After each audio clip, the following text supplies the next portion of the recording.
करोड़ों की ठगी करने वाला साइबर फ्रॉड आज पटना पुलिस के द्वारा गिरफ्तार कर लिया गया है। जी हां, दरअसल मामला गर्दनीबाग थाना क्षेत्र का है, जहां पर एटीएम की फेरबदल करने का मामला प्रकाश में आया था। पुलिस त्वरित कार्रवाई करते हुए पटना सहित अन्य जिलों से 13 सदस्यों को गिरफ्तार की है। यह लोग बैंक के एजेंट थे, जो कि लोगों को अपने झांसा में लेकर फर्जी अकाउंट खोला करते थे और उस अकाउंट में देश विदेश से रुपया मंगाया करते थे। गेमिंग के माध्यम से, क्रिप्टो करेंसी के माध्यम से अकाउंट में रुपया मंगाने का कार्य किया करते थे। आपको बता दें कि यह लोग करोड़ों का फर्जीवाड़ा किए हुए हैं। इस पूरे मामले को लेकर पटना के एसएसपी कार्तिकेय के शर्मा क्या कुछ कह रहे हैं, आइए ज़रा सुनते हैं। दो मामलों में आज आप लोगों से बातचीत करनी है। पहला मामला है जो गर्दनीबाग से संबंधित है। इसमें हाल फिलहाल में काफ़ी ऐसे मामले आ रहे थे जिसमें एटीएम में छेड़छाड़ करके और आम जनता को धोखा में रखते हुए एटीएम को उसमें चिपका के रख लिया जाता था और उनका जो सीक्रेट कोड होता है वो देख के उनके साथ धोखाधड़ी किया जा रहा था। इसका एक पूरा गिरोह चल रहा था। इसमें जब कार्रवाई किया गया तो इसमें कई लोग इसमें सम्मिलित पाए गए। इसमें से 13 लोगों को गिरफ्तार किया गया। जब इनसे पूछताछ किया गया तो पाया गया कि एक पूरा नेटवर्क चल रहा था जिसमें ये लोग आम जनता को बेवकूफ़ बना के उनके फर्जी डॉक्यूमेंट लेकर अकाउंट्स खुलवा रहे थे और इन अकाउंट्स पे जो ऑनलाइन बेटिंग अकाउंट्स होते हैं उसके पैसे यहाँ ट्रांजेक्शन्स में आ रहे थे और इन लोगों के द्वारा अन्य कई जगहों तक जा रहे थे। इसमें पूरा एक चेन बना हुआ था। तो ये लोग दो तरह का काम करते थे। एक तो ये लोग अकाउंट प्रोवाइड करते थे जिसमें सारी डिटेल्स वगैरह रहते थे और इसका इस्तेमाल जो ऑनलाइन गेमिंग ऐप्स होते हैं उसके पैसा को चैनलाइज करने के होता था। और दूसरा जो एटीएम में छेड़छाड़ करके आम लोगों का जो एटीएम को रख लेते थे और उसके धोखाधड़ी का जो पैसा होता था उसको भी इस्तेमाल करते थे। इसमें 13 लोगों की गिरफ्तारियाँ हुई हैं। इसमें कुछ लोग बैंक से संबंधित भी हैं और इस पूरे नेटवर्क का पर्दाफाश किया गया। इसमें कुछ लोग गया से पकड़ाए हैं, कुछ पटना थे और कुछ बेतिया थे।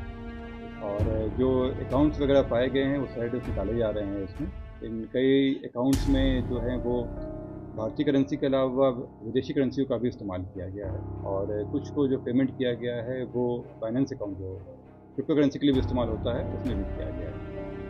और इन सभी में जो अन्य लोग भी हैं उन पर भी हम नज़र रख रहे हैं। 13 लोग फिलहाल जा रहे हैं और जो आगे बैंक के स्टेटमेंट वगैरह है सारी कार्रवाई किया जाएगा। किस बैंक के अधिकारी यहाँ कर्मी हैं? ये लोग जो लोन एजेंट्स होते हैं वो उसका काम करते थे और इन्हीं के द्वारा अकाउंट्स वगैरह प्रोवाइड किया जाता था। ये लोग कई बैंक्स का काम कर रहे थे। बैंक के एम्प्लॉय नहीं थे लेकिन बैंक के लिए जो लोन एजेंट्स होते हैं उनके द्वारा काम किया जा रहा है। कंकड़बाग, पत्रकार नगर, गोविंद रोड इलाके में घटना को अंजाम दिया, एटीएम बदल देते थे।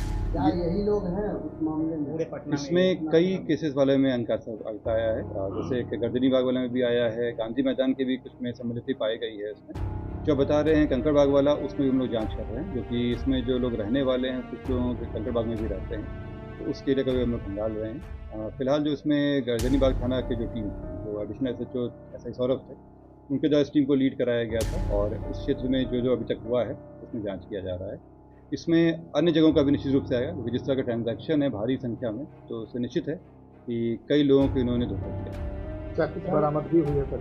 इसमें इन लोगों के पास से जो किट होता है, जो अकाउंट्स का किट वगैरह होता है वो मिला है। करीब इनके पास से 54 ATM कार्ड मिला है, 11 पासबुक है, 23 मोबाइल सिम के साथ मिला है। ये सारे इनमें किसी के नाम पर नहीं थे, ये सब फर्जी वाले थे। 5 सिम है उसमें अलग से मिला है, 5,900 रुपया है, 2 4 चक्का वाहन है और 28 चेकबुक और एक पासपोर्ट इनके पास से बरामदगी हुई है। आप देख सकते हैं कि 54 ATM कार्ड मिलना अपने आप में ही एक बहुत बड़ी संख्या होता है। और जैसे मैंने बताया कि विभिन्न जगहों से लोग ये थे, कुछ लोग गया में ऑपरेट कर रहे थे, कुछ पटना में थे, कुछ लोग बेतिया में थे। इसके अलावा अन्य राज्यों के भी लोग हैं तो उसको भी संभाला जाए। इसमें देखिए, इसमें कई लोगों के सहभागिता मिला के है और जिसमें मैंने बताया था कि सौरभ द्विवेदी करके है, ये बेतिया का है, यही मेन है जो सबको लेके आया था और उसी की तरह एक चेन बनाया गया था जो विभिन्न अकाउंट्स वगैरह लाने के लिए। सवाल उठता है सर, राजधानी में दर्जनों मामले केस दर्ज हुए हैं एटीएम फिर बदलने, क्या इनसे पूछताछ किया जाएगा? जैसे मैंने आप लोगों को बताया कि पूछताछ में ही कई केसेस आए और जैसे यहाँ पे गांधी मैदान का भी केस इसी से निकला है और भी कई केसेस हम लोगों ने लिस्ट बनाए हैं जहाँ पे इन लोगों की सहभागिता आई है। इसके अतिरिक्त जो भी हमारे पुराने पिछले 1 साल में जितने भी केसेस हुए हैं उन सब में हम लोग खंगाल रहे हैं फुटेज वगैरह के आधार पे और इन लोगों के मूवमेंट के आधार पे कि कहाँ कहाँ पे कार्य। सर ये अकाउंट खोलते थे देते किसको?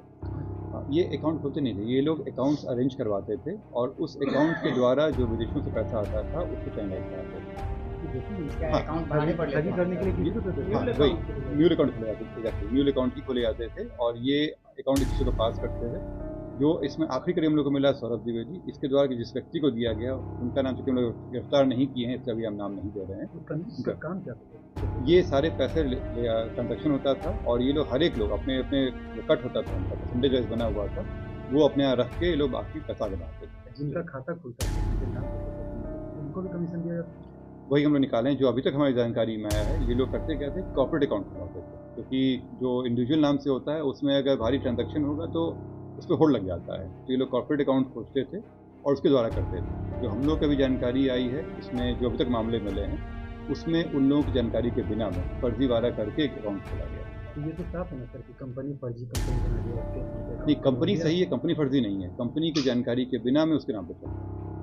बैंक कर्मी मिले रहते होंगे तभी तो होता है। ये वही दिख रहा है इसमें जो बैंक के लिए लोन एजेंट्स होते हैं उनका अभी तक आया है और जो अकाउंट्स खुले हैं उसका डिटेल्स हम निकलवा रहे हैं कि उसमें सत्यापन क्या कराया था तब वो बैंक जिम्मेदार है। सर एक चीज़ और है सर कि फ्रीलांसर के तौर पे जो लोन प्रोवाइड करवाते हैं और प्राइवेट बैंक जिन एम्प्लॉय को रखते हैं वो कुछ कमीशन के बेसिक पे रख लेते हैं और वो लोग जो है अकाउंट खुलवा देते हैं। उसके आधार पे जो भी अकाउंट खुलवाने आते हैं उनका डॉक्यूमेंट का गलत मिसयूज करते हैं। इस तरह की बातें शिकायत के सामने आई है, ऐसा भी हो रहा है। कहीं ना कहीं जो बैंक के अधिकारी है उनको अवेयरनेस की ज़रूरत है ताकि अच्छे तरीके से वेरीफाई किया जाए।